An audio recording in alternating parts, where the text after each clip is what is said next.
বাংলাদেশ ও মিয়ানমারের পর্যটন শিল্পে এবার নতুন দিগন্ত খুলতে যাচ্ছে। প্রতিবেশী এই দুই দেশের পর্যটন ব্যবসায়ীরা বুধবার ইয়াঙ্গুনে সমঝোতা করেছেন। এর আওতায় দুদেশের দর্শনীয় স্থান, প্রকৃতি ও ঐতিহ্য ভ্রমণের সুযোগ পাবেন বাংলাদেশ ও মিয়ানমারের পর্যটকরা। ঘনিষ্ঠ হবে দুদেশের বন্ধুত্ব। মিয়ানমার থেকে বিদেশি পর্যটকরাও খুব সহজে বাংলাদেশ ঘুরে যেতে পারবেন। ইয়াঙ্গুন থেকে ফিরে আরও জানাচ্ছেন কেরামতুল্লাহ বিপ্লব, ছবি তুলেছেন আজিজুল হাকিম পলাশ। দীর্ঘদিন পর সরাসরি বিমান চলছে ঢাকা ইয়াঙ্গুন রুটে। সপ্তাহে 2 দিন উড়োজাহাজের যাতায়াত, পথ মাত্র 1.5 ঘন্টার।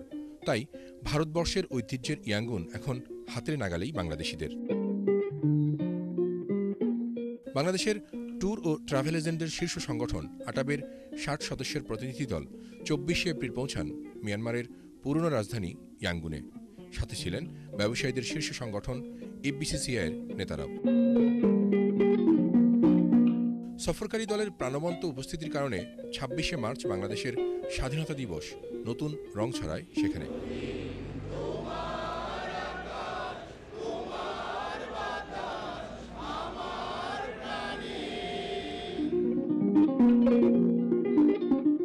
এখানে থেকে আমরা বাংলাদেশকে অনুভব করি।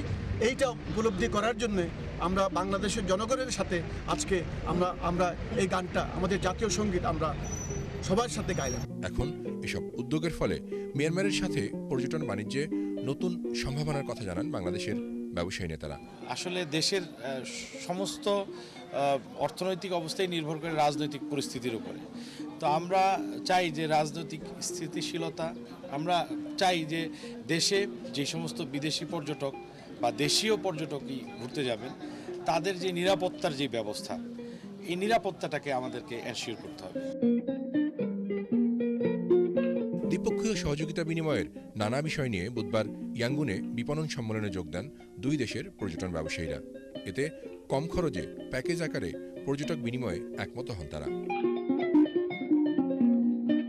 পর্যটনে মিয়ানমারের মূল আকর্ষণ হাজার বছরের পুরনো নানা ঐতিহ্য, বৌদ্ধ ধর্মের এসব স্থাপনা দেখতে তাই ইউরোপের পর্যটকরাও দল বেঁধে আসছেন ইয়াঙ্গুনে।